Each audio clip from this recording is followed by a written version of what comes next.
The morning that changed my life.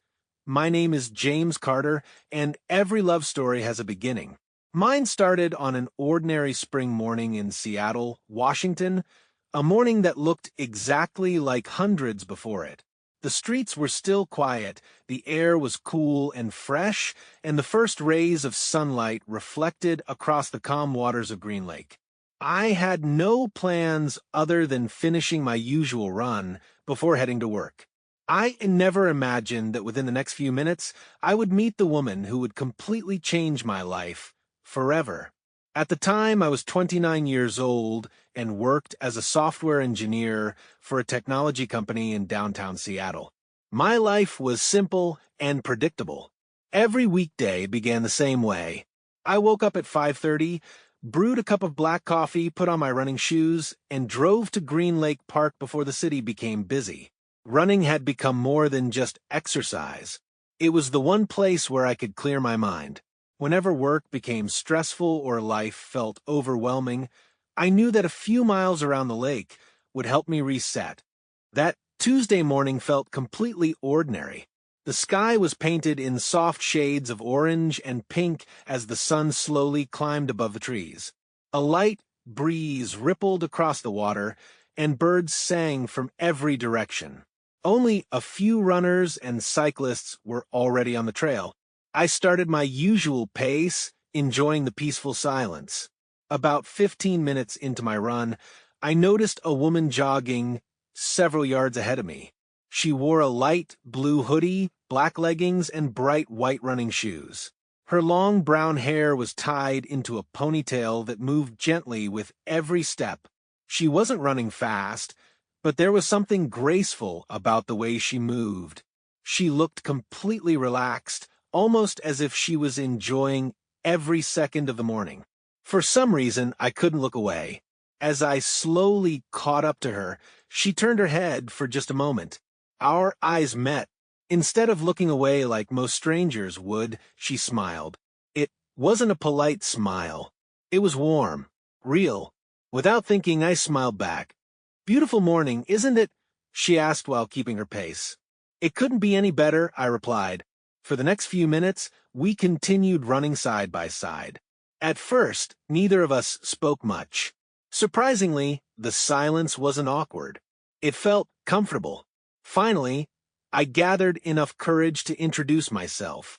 "I'm James." She looked at me with a playful smile. "I was beginning to wonder if you were ever going to tell me your name." I laughed. I guess I was trying to catch my breath first. She laughed too. That's probably a good excuse. "I'm Sophia." "It's nice to meet you, Sophia." "You too, James." As we continued around the lake, the conversation became effortless. We talked about our favorite places in Seattle, our favorite music, the books we enjoyed reading, the restaurants we kept recommending to each other. When I asked what she did for a living, her eyes immediately lit up. "I'm an elementary school art teacher." "That sounds like a fun job." It usually is. Every day is different. Sometimes my classroom is covered in paint, glitter, and clay before lunch. I smiled. "My office is the complete opposite." "What do you do?" "I'm a software engineer." She nodded dramatically. "So you spend your day staring at computer screens?" "Pretty much." "I definitely have the more colorful job." "I can't argue with that." She smiled proudly. "I knew you'd admit it." Before I realized it, we'd already completed another lap around the lake. Time had passed much faster than usual. Eventually we reached the parking lot. Neither of us seemed ready to leave. "So," I said, try not to sound too hopeful, "do you run here often?" "Almost every morning." "I do too." She smiled. "Then, I guess this won't be the last time we see each other." "I hope not." For a brief second, neither of us moved toward our cars. Neither of us wanted the conversation to end. Finally, she waved. "See you tomorrow, James." "I'll be here." I watched as she climbed into her car and drove away. For reasons I couldn't explain, I was already looking forward to tomorrow more than anything else. The next morning, I arrived at Green Lake Park nearly 20 minutes earlier than usual. I kept telling myself it was because I wanted a longer workout. Deep down, I knew the real reason. I hoped Sophia would be there. I stretched beside the trail while pretending not to watch every person entering the park. 5 minutes passed, then another 5. Just as I started convincing myself she wasn't coming, I saw the familiar light blue hoodie. She noticed me almost immediately. "There you are," she said with a smile. "I was beginning to think you weren't coming. I almost hit the snooze button. I'm glad you didn't." "So am I." We started running together once again. This time the conversation felt even more natural.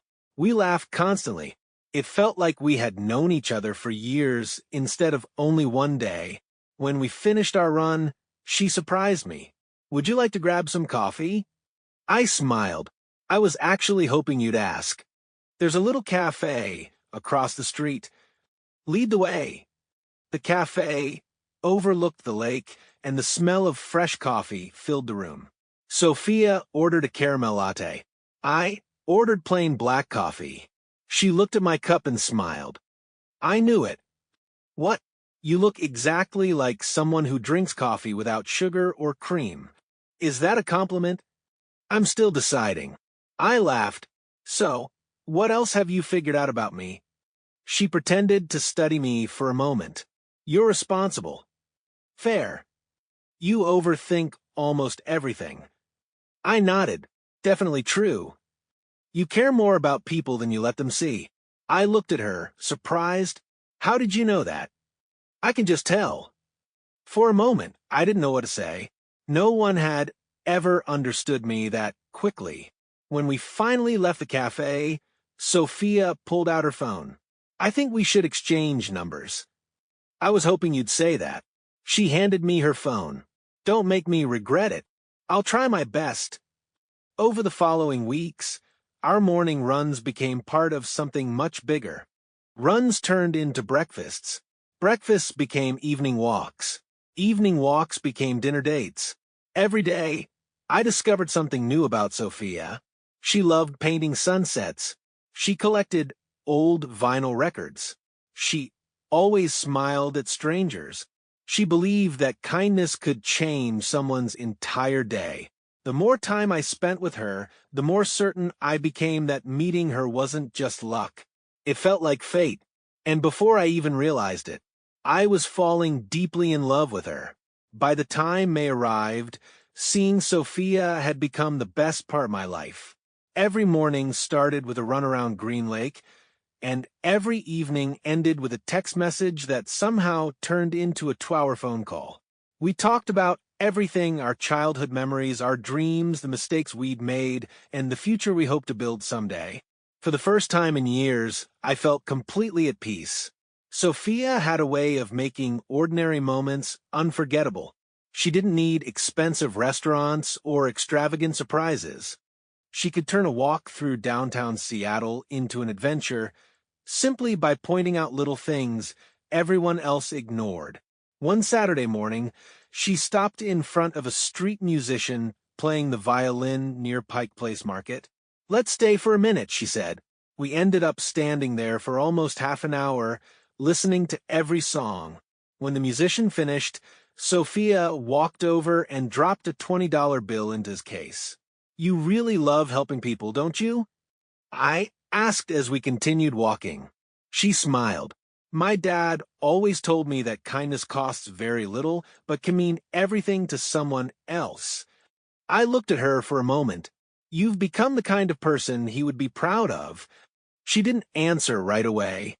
Instead, she slipped her hand into mine. "Thank you." As the weeks passed, we became inseparable. If I wasn't at work, I was usually with Sophia. Sometimes we spent hours exploring Seattle's neighborhoods. Sometimes we drove to the coast just to watch the waves crash against the rocks. Sometimes we packed sandwiches and hiked through the forests outside the city. It didn't matter where we went. As long as we were together, every place felt special. One evening, while watching the sunset from Cary Park, Sophia leaned her head against my shoulder. Can I ask you something? Of course. What was your first impression of me? I laughed. You really want the truth? I do. I thought you were the most beautiful woman I'd ever seen. She rolled her eyes playfully. That's not an answer. It is. No. Fine. I smiled. I thought you looked happy. She looked surprised. Happy? Most people run because they have to. You looked like you were running because you genuinely loved life. She stayed quiet for a few seconds. That's one of the sweetest things anyone has ever said to me. Then she looked at me. What about you? My turn. She nodded. My first impression of you? Yes. She smiled. I thought you looked lonely. I laughed softly. You were right. And now? I looked into her eyes. Not anymore. A few days later, I decided to surprise her. I remembered her mentioning that she had always wanted to learn pottery, but had never taken a class. So I booked a private pottery lesson for both of us. When I picked her up that afternoon, she looked confused. Where are we going? It's a surprise. I like surprises. I hope you still will. When we arrived, she saw the sign outside the studio. No way. I grinned. You remembered. You mentioned it once. She turned toward me with tears already forming in her eyes. You actually listened. I always listen. Without saying another word, she wrapped her arms around me. Thank you. Inside the studio, we laughed more than we actually worked. Clay ended up everywhere. On our hands, on our clothes, even on my face. Sophia burst into laughter. You look ridiculous. So, do you. I know. I think that's why we're perfect together. She smiled. I was just thinking the same thing. As summer arrived, our relationship grew even stronger. We celebrated every small milestone. 1 month together, 2 months together, our 50th morning run. Every occasion became another excuse to make memories. For our 3-month anniversary, Sophia surprised me instead. She invited me to her apartment for dinner. When I arrived, candles were already lit. Soft jazz music played quietly in the background. The table was beautifully decorated. You cooked all of this? She smiled proudly. I watched about 15 cooking videos. I looked around. Should I be worried? She laughed. Only a little. Dinner turned out to be incredible. I can't believe you said you've never made this before. I almost burned everything. I don't believe you. That's because I cleaned the kitchen before you got here. We both laughed. After dinner, we slow danced in her living room. There was no audience, no special occasion, just the two of us. As the music played, she rested her head against my chest. I've never felt this safe with anyone before.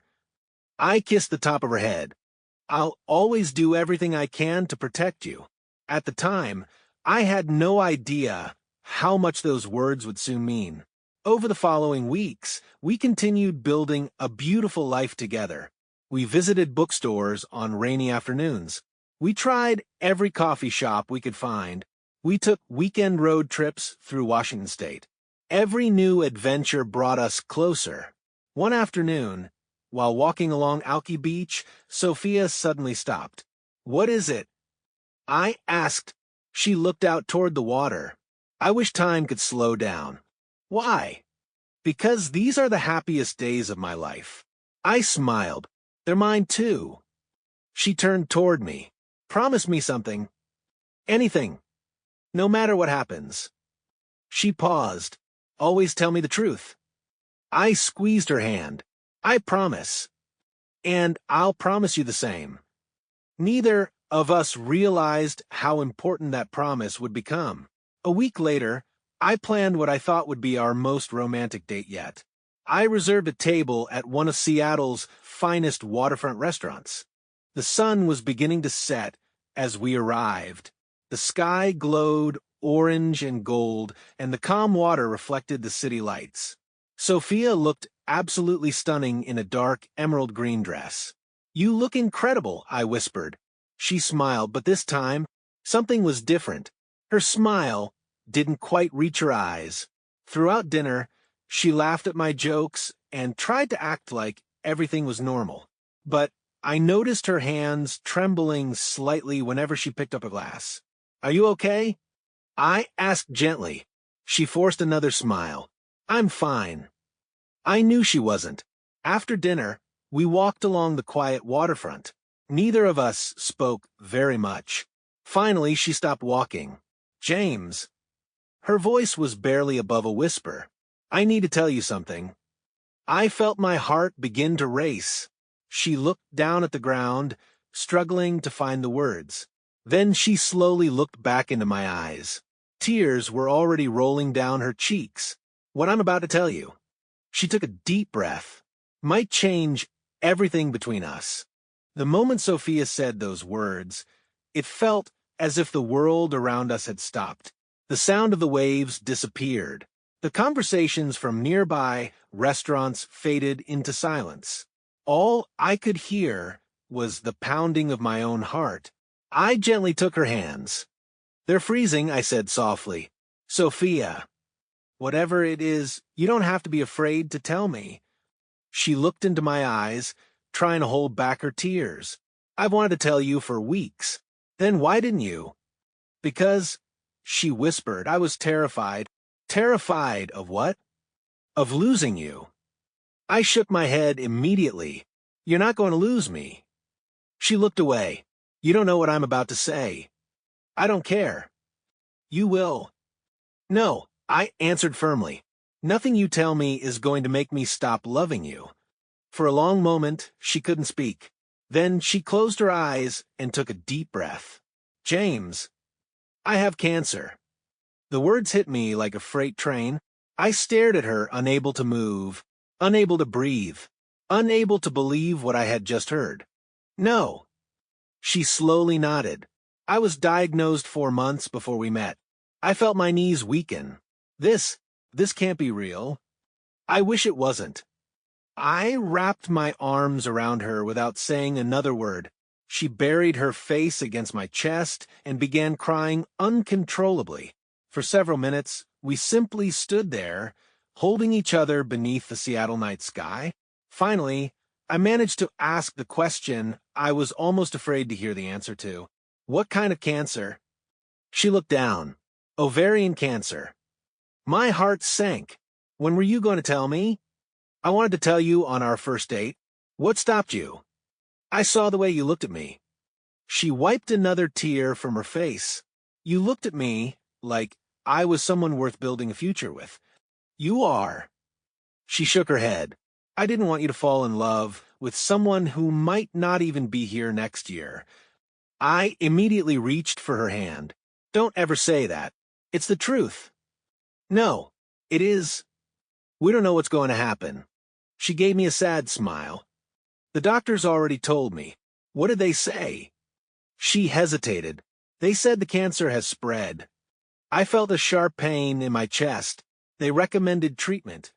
She paused. "But they don't believe I'll survive." I couldn't believe what I was hearing. Just an hour ago, we had been laughing over dinner, talking about future vacations, dreaming about buying a house someday. Now it felt as though those dreams had been shattered in a matter of minutes. "I'm so sorry," she whispered. "For what?" "For letting you fall in love with me." I gently lifted her chin until she looked at me. "Listen to me very carefully." She nodded. "I don't regret a single second we've spent together." More tears rolled down her cheeks. "You should." "I don't." "You deserve someone healthy." "I deserve the woman I love." She broke down crying again. "I love you too, James." It was the first time either of us had said those 3 words. Neither of us had imagined they would be spoken on the hardest night of our lives. I drove Sophia home in complete silence. Before getting out of the car, she turned toward me. "You don't have to stay." "What do you mean?" If this is too much. She couldn't finish the sentence. I reached across the center console and held her face gently. Sophia.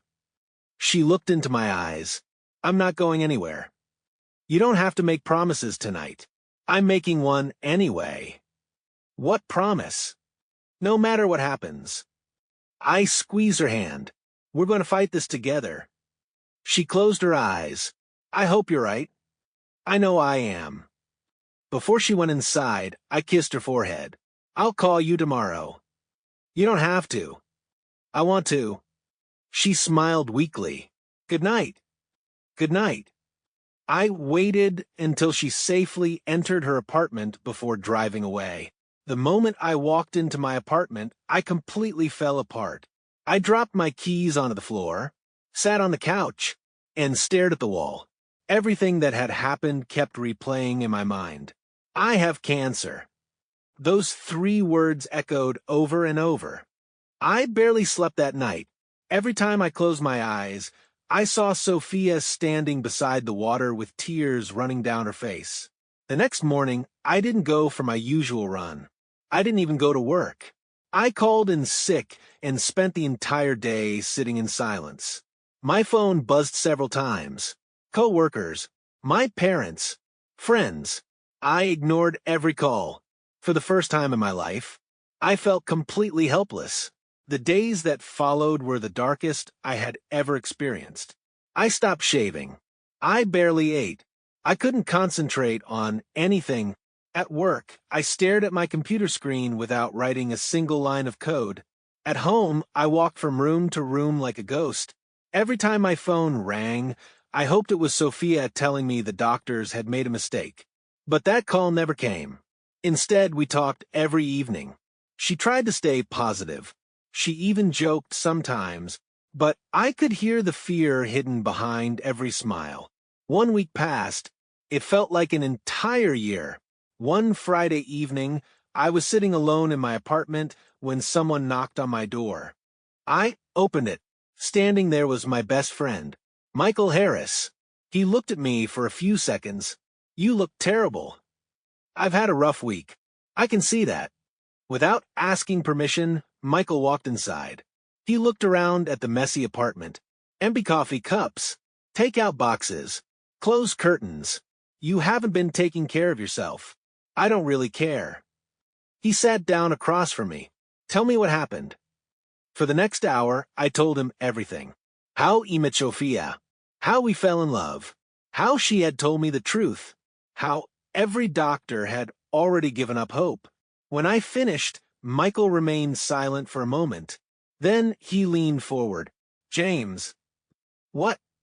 Are you really going to spend whatever time she has left sitting here feeling sorry for yourself? I looked at him. What else am I supposed to do? He answered without hesitation. Fight. I frowned. The doctors already said there's no hope. Michael shook his head. No, they did. They said they couldn't help her. He pointed toward the door. There are thousands of doctors in this country. I looked at him. You're saying... I'm saying you don't quit after hearing a few opinions. I don't even know where to start. Michael smiled for the first time that evening. Then we'll start together. I felt something I hadn't felt all week. Hope. It was small, fragile, but it was enough. That night, Michael and I stayed awake until nearly 3 a.m. We searched hospitals across the United States, cancer specialists, research centers, clinical trials, surgeons with years of experience. Before he left, Michael put his hand on my shoulder. We're going to find someone. I hope you're right. He smiled. No. He looked me straight in the eyes. We will. For the first time since Sophia told me the truth, I believed him. That night, after Michael left my apartment, I didn't go to bed. Instead, I sat in front of my laptop until sunrise. The living room was almost completely dark except for the glow of the screen. Dozens of browser tabs filled my monitor. Hospitals, cancer centers, medical journals, patient stories, specialists from every corner of the United States. I wrote down every name that looked promising, every phone number, every email address, every hospital that had even the slightest chance of helping Sophia. By the time the sun came up, I had made a decision. I wasn't going to let the words, "there's nothing we can do," become the end of our story. Later that morning, I picked Sophia up from her apartment. She climbed into the passenger seat with a tired smile. "You didn't have to come all this way." I wanted to. She noticed the stack of papers on the back seat. "What are those?" I smiled. "Our plan." She looked confused. "What do you mean?" I handed her one of the folders. Inside were pages filled with hospital names, maps, doctors, and handwritten notes. She slowly looked back at me. "James, we're getting more opinions." She lowered her eyes. "I've already seen specialists." "I know. They all told me the same thing." "I know. They said there isn't anything else they can do." I gently took her hand. "Then we'll find someone who can." A tear rolled down her cheek. "You really believe that?" "I believe that giving up isn't an option." She squeezed my hand. "I don't deserve you." I smiled softly. "You never have to earn my love." Our first stop was a cancer center in Seattle. The doctor carefully reviewed Sophia's medical records for nearly 40 minutes. When he finally looked up, his expression told me everything before he even spoke. "I'm very sorry," he said. "The cancer has advanced significantly." I held my breath. I don't believe surgery would be successful. Sophia simply nodded. She had heard those words before. I thanked the doctor, and we quietly left the office. As soon as we reached the parking lot, she looked at me. "Let's go home." I shook my head. "We have another appointment." The next day, we drove to Portland. Another specialist, another examination, another heartbreaking answer. "I'm sorry. There isn't much we can offer." 2 days later, we flew to San Francisco. The doctor spent almost an hour reviewing every scan. For a moment, I thought he had found something the others had missed. Instead, he slowly removed his glasses. "If she were my daughter." He paused. "I would focus on making her comfortable." Those words cut deeper than anything I had ever heard. Sophia quietly thanked him. The moment we stepped outside the hospital, she broke down crying. "I can't do this anymore." I wrapped my arms around her. "Yes, you can." "No, they're all saying the same thing." "I know. They're right." I stepped back and looked into her eyes. "Don't say that." "What if they're telling the truth?" "Then we'll keep looking anyway." She shook her head. "Why?" "Because I love you." Over the next week, our lives became a routine of airports, highways, waiting rooms, and difficult conversations. Chicago, Denver, Phoenix, Los Angeles. Everywhere we went, we carried the same small folder filled with medical records. Everywhere we went, we hoped to hear different words. Everywhere we went, we left disappointed. Sometimes Sophia would fall asleep during the flights, exhausted from all the tests. I would sit beside her, holding her hand, silently praying for a miracle. One evening, after another disappointing appointment in Denver, we checked into a small hotel. Sophia sat on the edge of the bed, staring out the window. "I think we should stop." I looked up immediately. "What?" "The traveling, the appointments, everything." I walked over and sat beside her. "Why?" She gave me a weak smile. "Because I'm tired." "I know." "No, James." She looked at me with tears in her eyes. "I'm tired of watching you suffer because of me." I couldn't believe what I was hearing.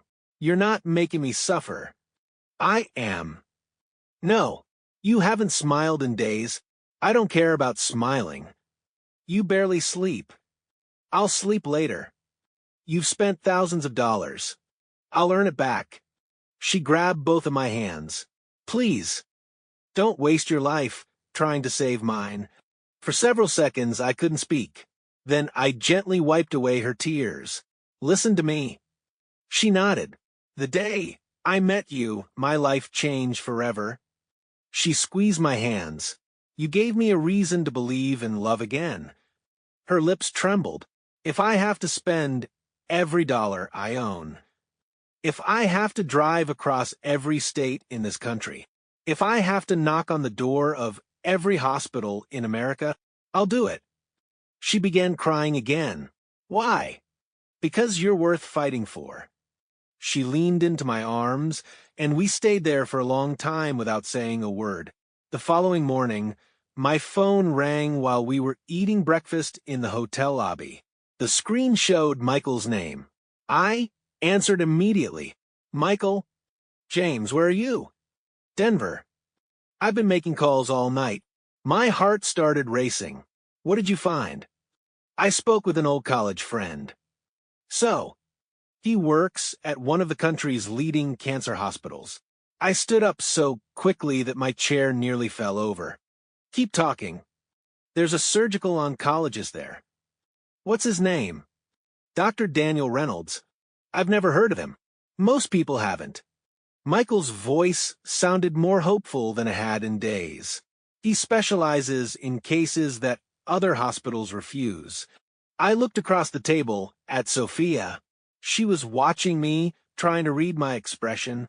What did he say? I asked. He hasn't promised anything. My heart sank slightly, but I held my breath. He agreed to review Sophia's complete medical file for the first time in over a week. Hope returned. It wasn't a guarantee. It wasn't even close. But it was the first door that hadn't been slammed in our faces. I looked at Sophia. She whispered, "What is it?" A smile slowly appeared on my face. We may have found someone. For the first time in weeks, I saw something in Sophia's eyes that I hadn't seen in a long time. Hope. It was still fragile, still mixed with fear, but it was there. As soon as we returned to our hotel room, I called Michael. Send me everything you have on Dr. Reynolds. I'm already emailing it to you, he replied. Within minutes, my phone began buzzing with messages, medical articles, research papers, interviews, patient stories. The more I read, the more amazed I became. Dr. Daniel Reynolds had built a reputation for taking on cases that other surgeons believed were impossible. Patients from across the country traveled to see him after being turned away elsewhere. He wasn't known for making promises. He was known for giving people a chance. That was all we wanted. A chance. The next morning, we boarded the first flight to Houston, Texas, where Dr. Reynolds worked at one of the nation's leading cancer hospitals. Neither of us spoke much during the flight. Sophia looked out the window almost the entire time. I reached over and gently took her hand.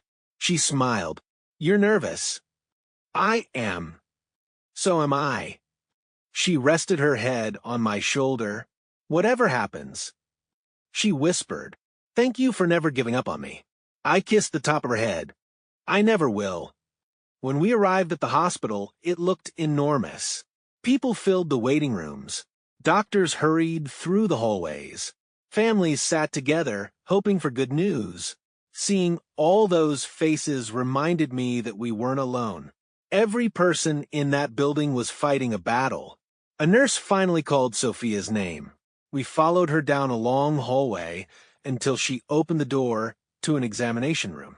We'll be with you shortly. 10 minutes later, the door opened again.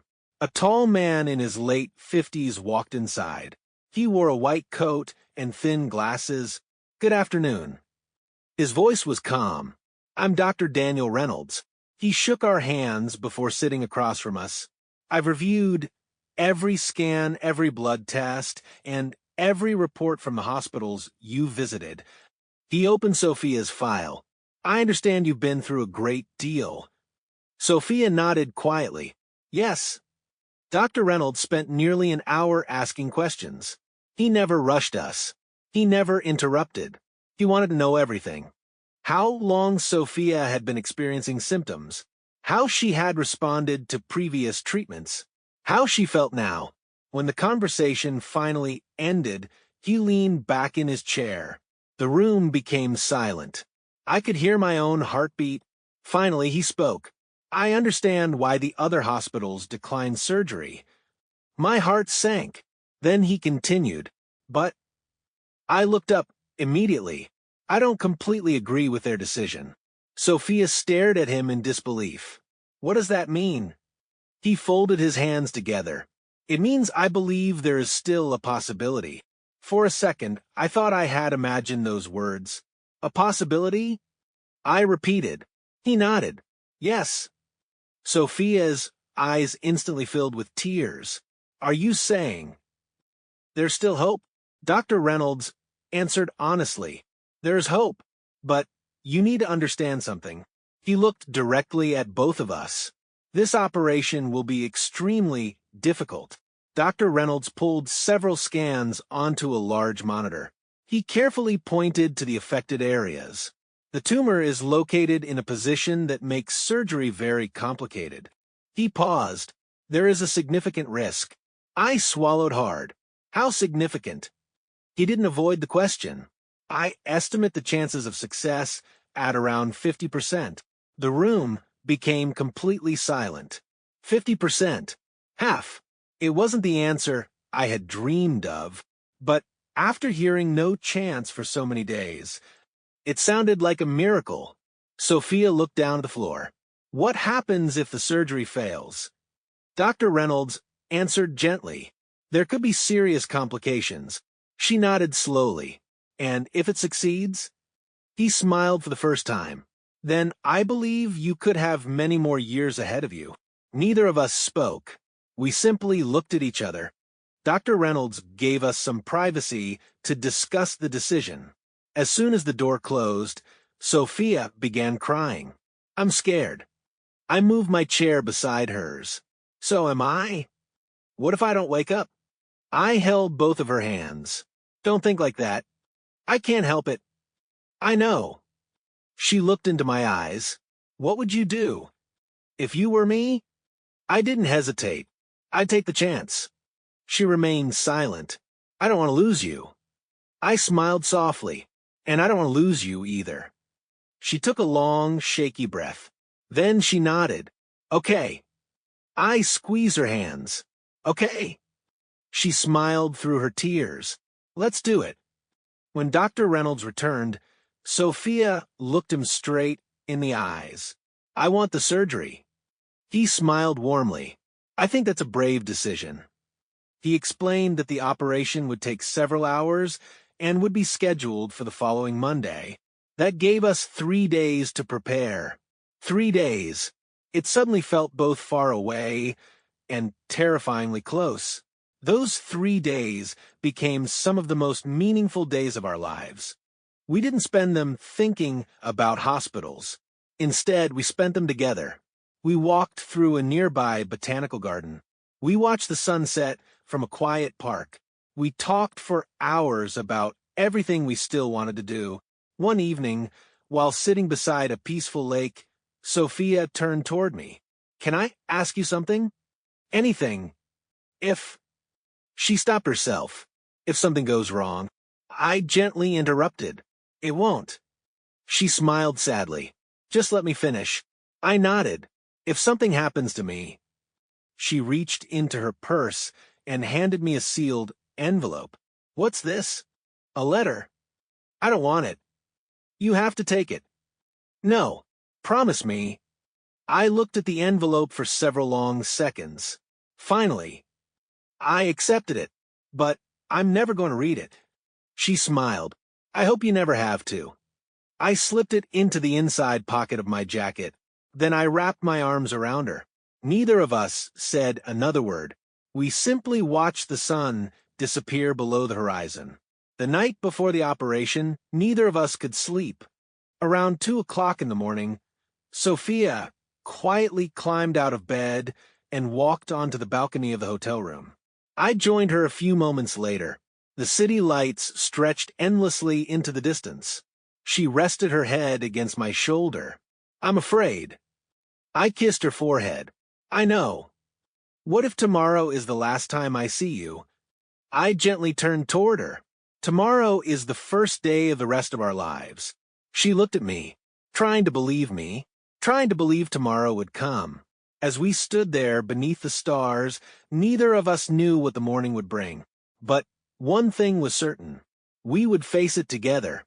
The morning of the surgery arrived far sooner than either of us wanted. At 5:30, the alarm rang. For a few seconds, neither of us moved. Sophia lay quietly beside me, staring at the ceiling. I reached for her hand, and she immediately squeezed mine. "Good morning," I whispered. She smiled faintly. I don't think either of us slept. I know we didn't. We got ready in silence. Neither of us had much of an appetite, but I convinced Sophia to eat a few bites of toast and drink some water. "You need your strength," I told her. She nodded. "I'll try." An hour later, we arrived at the hospital. The hallways were already busy with nurses and doctors preparing for another day. Despite all the activity around us, it felt as though time had slowed down. A nurse greeted us with a warm smile. "Good morning, Sophia. We're ready for you." She led us to a private room where Sophia changed into a hospital gown. When she came back out, she looked at me and laughed softly. "I don't think this is my color." I smiled. "I think you're beautiful in anything." She rolled her eyes playfully. "You always know what to say." "I only tell the truth." For a moment, we forgot where we were. We simply smiled at each other. A few minutes later, Dr. Daniel Reynolds entered the room. "Good morning." He shook both of our hands. "Today's the day." Sophia nodded. "It is." Dr. Reynolds carefully explained the procedure one last time. "The operation will likely take between 6 and 8 hours. He looked directly at Sophia. "My team and I will do everything we possibly can." Then he turned to me. "I'll come speak with you as soon as we're finished." I swallowed the lump in my throat. "Thank you, doctor." He gave us a kind smile before leaving the room. Not long afterward, 2 nurses arrived with a hospital bed. "It's time." The words hit me harder than I expected. Sophia reached for my hand. I helped her onto the bed. As the nurses began wheeling her toward the operating room, I walked beside her down the long hallway. Neither of us wanted to let go.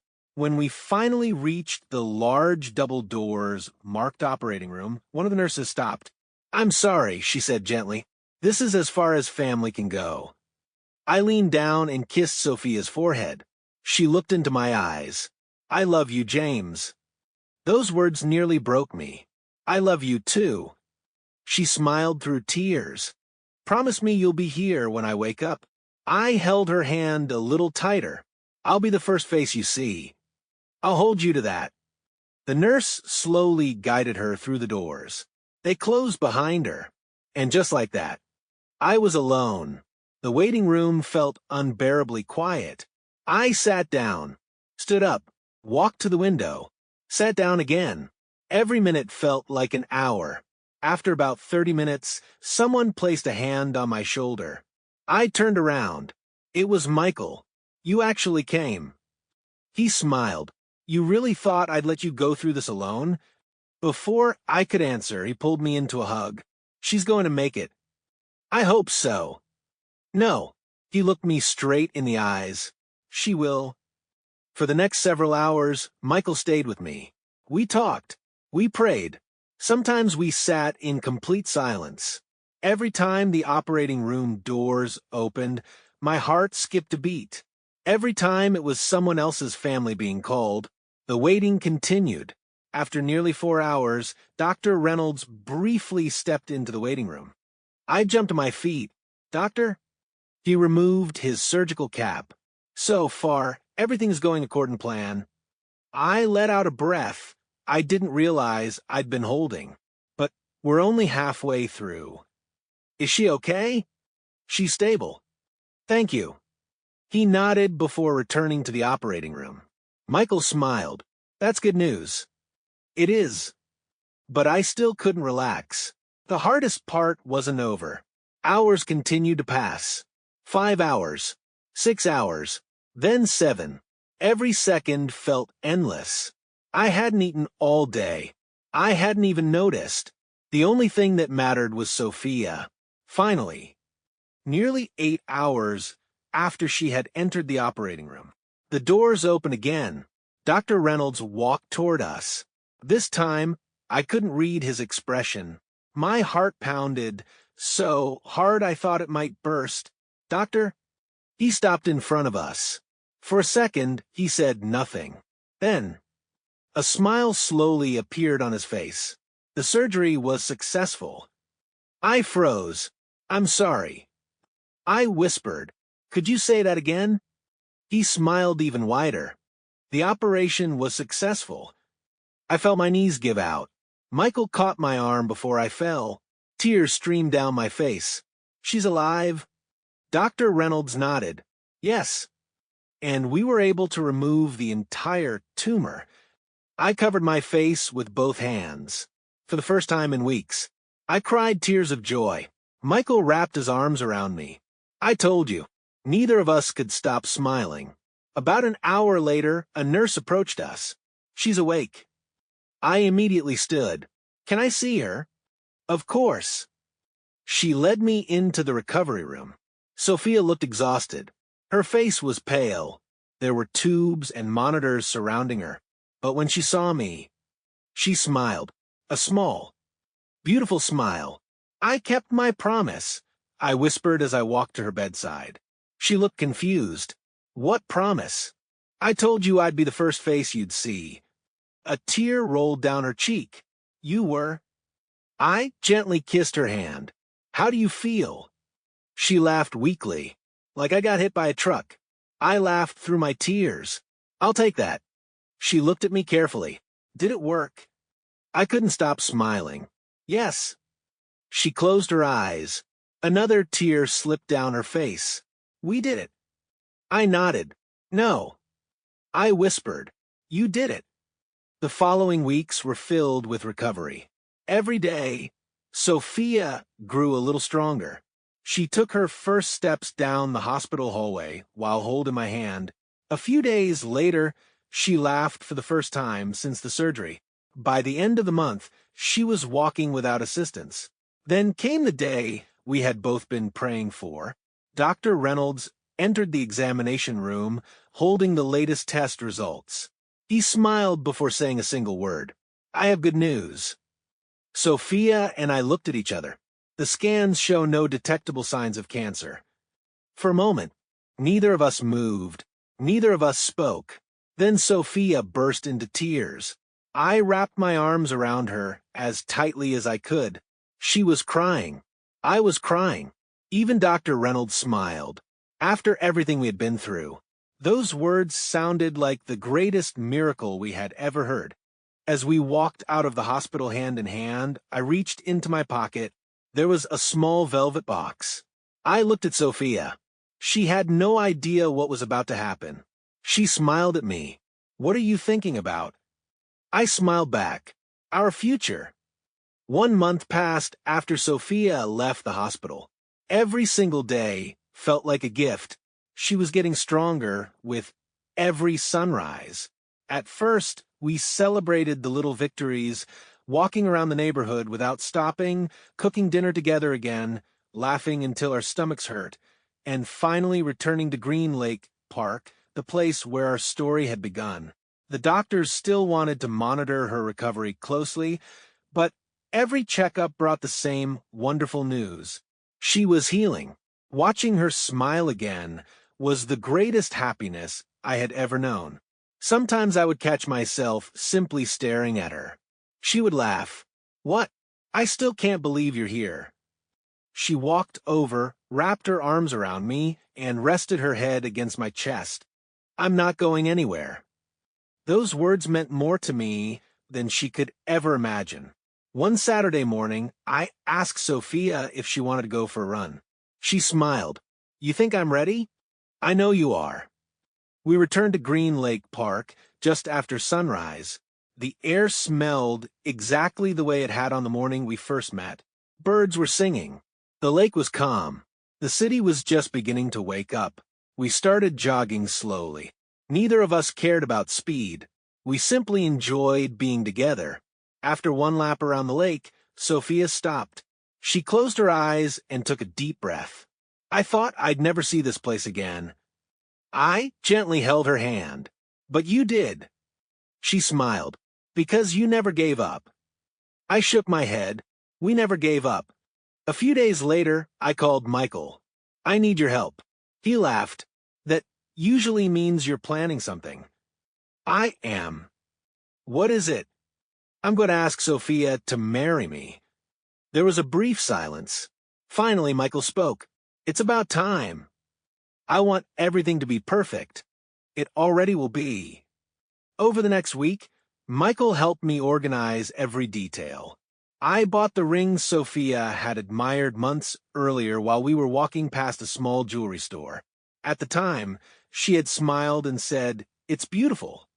But someday, I'd rather have the right person than the perfect ring." She never knew I remembered those words. The following Saturday, I invited Sophia to Green Lake Park. She thought we were simply going for another evening walk. As we reached the exact place where we had first met, the sun began setting over the water. The sky glowed with shades of orange, pink, and gold. Sophia looked around. "It's beautiful." "It is." I turned to face her. "But not as beautiful as you." She smiled. "You always know how to make me blush." I took a deep breath. My heart was pounding harder than it ever had before. "Sophia." She looked into my eyes. "From the very first morning we met, you changed my life. You showed me what real love looks like. You taught me that courage isn't living without fear. It's choosing hope even when you're terrified." My voice began to shake. "We've cried together. We've laughed together. We've fought the hardest battle of our lives together. And I don't want to spend another day without you by my side." Slowly, I knelt on one knee. Sophia covered her mouth with both hands. Tears immediately filled her eyes. I opened the small velvet box. Inside was a simple but beautiful diamond ring. "Sophia Bennett, will you marry me?" She couldn't speak. She was crying too hard. Finally, through happy tears, she nodded over and over again. "Yes." She laughed. "Yes. Of course I will." I slipped the ring onto her finger. The moment I stood up, she threw her arms around me. People walking nearby began clapping.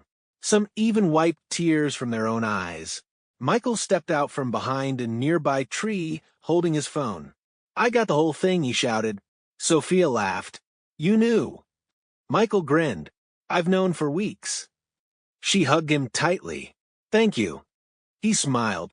"No." He looked at both of us. "Thank you for reminding me that miracles still happen." A month later, our wedding day finally arrived. It was held at a beautiful vineyard just outside Seattle. The weather couldn't have been more perfect. Clear blue skies, a gentle summer breeze, rows of white chairs surrounded by flowers. Our families and closest friends gathered to celebrate with us. As I stood at the altar, my hands were shaking. Michael leaned over and whispered, "Nervous?" "A little." He laughed. "Good." Before I could answer, the music began. Everyone stood. I turned toward the aisle. There she was, Sophia. She wore a simple white wedding dress that made her look absolutely breathtaking.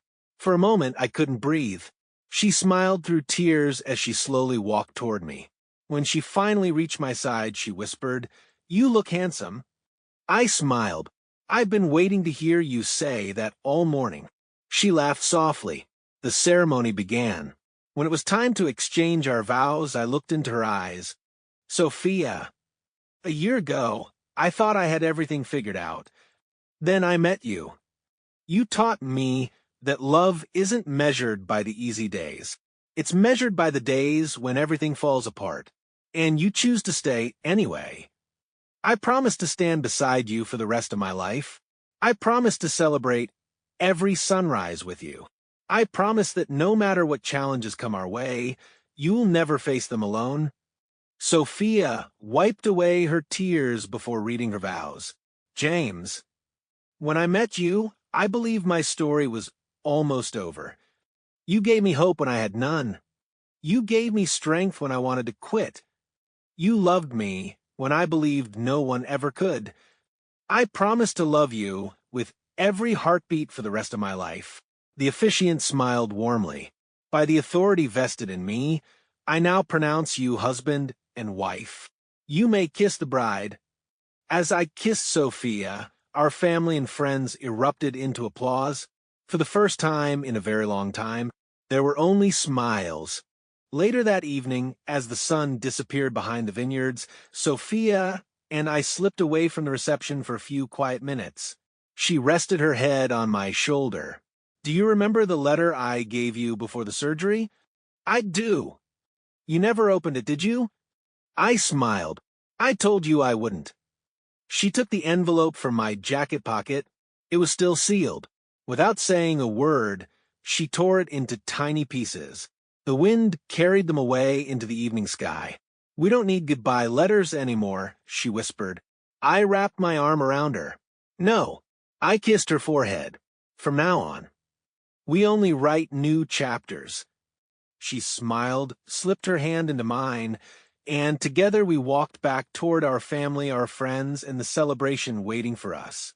That ordinary morning run at Green Lake had led me to the greatest love of my life. It also taught me the most important lesson I have ever learned. Never give up on the people you love, because sometimes, when hope seems impossible, love finds a way. The end.